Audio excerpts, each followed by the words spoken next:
Hey guys, welcome back to my channel drama series. Part 4 तक की story आपको पिछले वीडियो में बता चुकी हूँ, जिसका लिंक आपको मेरे वीडियो सेक्शन में मिल जाएगा। पिछले एपिसोड में हमने देखा था कि जैसे तब निक ये न्यूज सुनकर बहुत ही खुश होता है कि यांग फाइनली इन्वेस्टमेंट करने के लिए मान गया। तो निक मार्क को बुलाता है और कहता है तुम्हें पुकेट जाकर उन सारे इन्वेस्टर से बात करनी होगी और इस होटल के मामले को खुद ही संभालना होगा। तो मार्क कहता है लेकिन ये काम मैं क्यों करूँ, ये काम तो चाकित का है ना, तो आप जाकर उसे कहिए। तो निक कहता है चाकित अभी बहुत बिजी है, इसलिए ये काम तुम्हें ही करना होगा। तो मार्क मना करने की कोशिश करता है पर निक उसकी एक भी चलने नहीं देता। तो बेचारे मार्क को मजबूरन निक की बात माननी पड़ती है। अगले दिन मार्क बिली को अपने साथ स्टोर पर लेकर जाता है और उससे ढेर सारी शॉपिंग करवाता है, क्योंकि एक अच्छे सेफ बनने की पहली क्वालिटी ये होती है उन्हें जो चीज बनानी होती है उनके सामानों को अच्छी तरह परख कर खरीदे ताकि उनका सामान बहुत ही अच्छा बने। तो बिली को मार्क के साथ शॉपिंग करके बहुत ही मजा आता है। आगे वो लोग घर वापस आते हैं तो मार्क बिली का टेस्ट लेता है, जिस चक्कर में वो दोनों एक दूसरे के काफी करीब आ जाते हैं। तो मार्क को बिली के करीब आकर बहुत ही अच्छा लगता है। वेल, आपको यहाँ पर इन दोनों का क्यूट सा मोमेंट भी देखने को मिलेगा।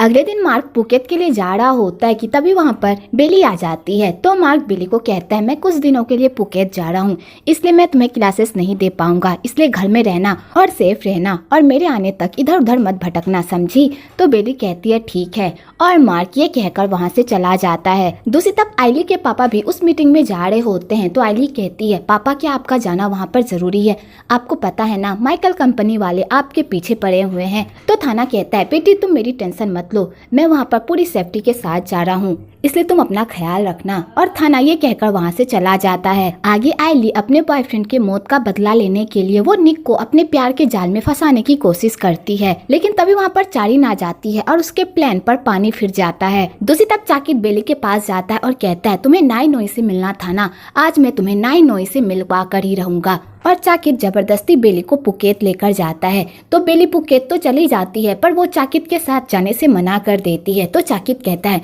अगर तुम नाई नोई से नहीं मिलना चाहती थी तो तुम यहाँ तक मेरे साथ क्यों आई। तो बेली कहती है मैं यहाँ पर आना नहीं चाहती थी, तुम मुझे मजबूरन यहाँ पर लेकर आए हो और मुझे इतना तो पता चल गया है कि तुम नाई नोई से बहुत ही नफरत करते हो और उसे चोट पहुँचाने के लिए किसी भी हद तक जा सकते हो। कि तभी बेली की नजर मार्क पर पड़ जाती है। तो चाकित कहता है तुम्हारा प्यारा काविन भी यहाँ पर है, क्या तुम ये नहीं जानना चाहोगी कि काविन को पुकेत में क्या काम है। वहाँ तो सारे इन्वेस्टर की मीटिंग हो रही है, फिर वहाँ पर काविन क्या करने जा रहा है, क्या तुम्हें ये बात पता नहीं करनी कि नाई नोई और काविन का क्या रिश्ता है। तो बेली के दिल में भी ये बात घर करने लगती है और वो चाकित के साथ चली जाती है। दूसरी तरफ मार्क अपने इन्वेस्टर्स के साथ बात कर रहा होता है कि तभी उसका बंदा आकर बताता है कि चाकित बेली को पुकेत लेकर आया है और पता नहीं चाकित बेली के साथ क्या करने वाला है। तो मार्क ये बात सुनकर पूरी तरह शॉक्ड हो जाता है और अपने बंदों को ऑर्डर देता है कि जाओ और बेली को ढूंढो। दूसरी तरफ चाकित बेली को इन्वेस्टर मीटिंग में लेकर जाता है कि तभी उधर से मार्क भी उसी मीटिंग में आता है मीटिंग करने के लिए, लेकिन उससे पहले ही बेली उस मीटिंग रूम से निकल जाती है और वो मार्क का चेहरा नहीं देख पाती। आगे चाकित भी बेली के पीछे जाता है और कहता है तुम वहाँ से क्यों निकल आई, तुम्हारे पास तो बहुत ही अच्छा मौका था नाई नोई से मिलने का, फिर तुमने ये मौका क्यों खो दिया। तो बेली कहती है अगर नाई नोई मुझसे नहीं मिलना चाहता तो मैं उन्हें फोर्स नहीं करूंगी और मैं ऐसी कोई भी प्रॉब्लम नहीं खड़ी करूंगी जिससे नाई नोई को तकलीफ हो। इतना तो मुझे पता है कि तुम ये सब जानबूझकर कर रहे हो ताकि तुम नाई नोई से बदला ले सको, लेकिन मैं तुम्हारे इस प्लान में तुम्हारा साथ नहीं दूंगी और ना ही तुम्हें मेरा इस्तेमाल करने दूंगी नाई नोई को चोट पहुंचाने का। तो चाकित को बेली पर बहुत ही गुस्सा आता है और वो उसे पानी में फेंक देता है। तो बेली कहती है तुम्हें देखकर लगता है कि तुम नाई नोई से बहुत ही जलते हो, इसलिए तो तुम वो हर चीज कर रहे हो जिससे तुम नाई नोई को नुकसान पहुंचा सको, लेकिन याद रखना जितना तुम उसे नुकसान पहुंचाने की कोशिश करोगे उतना ही तुम्हें ही चोट पहुंचेगी। तो चाकित को और गुस्सा आ जाता है और वो बेली को कहता है क्या तुम मीटिंग के अंदर चलोगी या नहीं। तो बेली जाने से मना कर देती है। तो चाकित कहता है अगर तुम मीटिंग के अंदर नहीं जा सकती और तुम नाई नोई से नहीं मिल सकती तो क्या हुआ, पर नाई नोई तो तुमसे मिलने आ सकता है ना। तो बेली कहती है तुम्हारे कहने का क्या मतलब है। आगे चाकित बेली को किडनैप करके एक आइलैंड पर लेकर जाता है और कहता है तुमने नाई नोई से मिलने का मौका खो दिया, लेकिन नाई नोई तुमसे मिलने का मौका कभी भी नहीं खोएगा। जैसे ही नाई नोई को पता चलेगा कि तुम मुसीबत में हो तो वह खुद ब खुद तुम्हें बचाने के लिए यहाँ पर आएगा। अब बस तुम नाई नोई के आने का इंतजार करो। तो बेली ये सब देखकर तो पूरी तरह शॉक्ड हो जाती है और बेली नहीं चाहती कि उसकी वजह से नाई नोई को कोई भी तकलीफ हो। तो वो चाकित से अपने आप को छुड़ाने की कोशिश करती है और वहाँ से भाग जाती है, पर चाकित उसका पीछा ही नहीं छोड़ता और उसके पीछे पीछे जंगल में चला जाता है। तो बेली पूछती है आखिरकार तुम ऐसा क्यों कर रहे हो? तो चाकित कहता है क्योंकि मैं उससे नफरत करता हूँ, उसकी वजह से मेरा सब कुछ छीन गया। जिस कंपनी पर मेरा हक होना चाहिए था उस कंपनी को पापा ने नाई नोई को दे दिया, जो वो डिजर्व भी नहीं करता, इसलिए मैं उससे नफरत करता हूँ और उसे चोट पहुँचाने के लिए मैं किसी भी हद तक जा सकता हूँ। तो बेली कहती है तुम्हें क्या लगता है तुम्हारे अंदर काबिलियत है कंपनी को संभालने की? तुम्हारी इसी तरह बचकानी हरकत को देखकर तुम्हारे पापा ने तुम्हें कंपनी नहीं सौंपी होगी।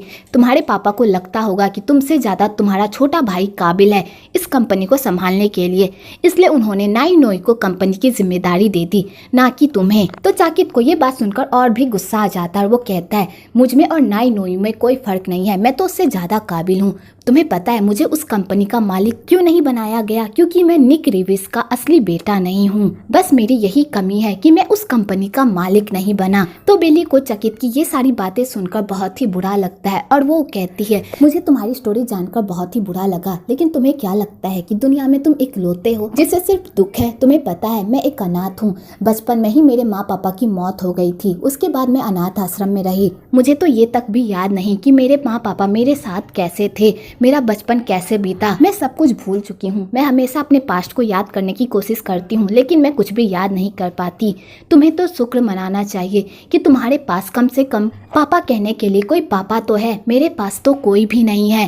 तो चाकित को बेली की स्टोरी जानकर बहुत ही बुरा लगता है, पर वो अपने गुस्से के आगे बेली की अच्छाइयों को नहीं देख पाता और कहता है मुझे तुम्हारी सहानुभूति नहीं चाहिए, इसलिए अब तुम्हारे पास दो ऑप्शन है, या तो मेरे साथ बाहर आकर नाई नोई का इंतजार करो या फिर इसी जंगल में पड़ी रहो। और तुम्हें बता दूं इस जंगल में बहुत ही खतरनाक जंगली जानवर हैं जो किसी भी टाइम तुम्हें खा सकते हैं। अब चॉइस तुम्हारी है कि तुम क्या करना चाहती हो। तो बेली चाकित के साथ जाने से मना कर देती है, तो चाकित भी उसे वहीं पर छोड़कर वहां से चला जाता है। दूसरी तरफ खुनतोन निक के कहने पर थाना को मारने के लिए तो चारिन भी इस मौके का फायदा उठाती है और खुनतोन को उसके बेटे का वास्ता देती है कि अगर वो मार्क को अपने रास्ते से हटा देगा तो उसका बेटा मेडिकल कंपनी का बॉस बन जाएगा। तो चारिन की सारी बातें सुन लेता है और थाना को मारने के लिए चला जाता है, लेकिन सही टाइम पर मार्क बीच में आ जाता है, जिस वजह से खुनतोन थाना को नहीं मार पाता, क्योंकि खुनतोन नाई नोई को किसी भी कीमत पर नुकसान नहीं पहुंचा सकता, क्योंकि वो निक का बेटा होता है और निक ने उसके लिए बहुत कुछ किया होता है जिसका एहसान वो पूरी जिंदगी नहीं चुका सकता। आगे कुछ देर बाद नाई नोई भी आ जाता है और वो चकित पर ही टूट पड़ता है और कहता है बेली कहाँ पर है? तो चकित नाई नोई की ऐसी हालत देखकर खूब हंसता है और कहता है मैं तुम्हारे चेहरे पर यही डर देखना चाहता था। तो मार्क को और गुस्सा आ जाता है और वो कहता है बेली कहाँ पर है? तो चकित कहता है बेली इसी जंगल में कहीं पड़ी होगी, जाकर उसे ढूंढ लो। तो मार्क बेली को ढूंढने के लिए जंगल में जाता है और वो उसे हर जगह ढूंढता है, पर बेली उसे नहीं मिलती।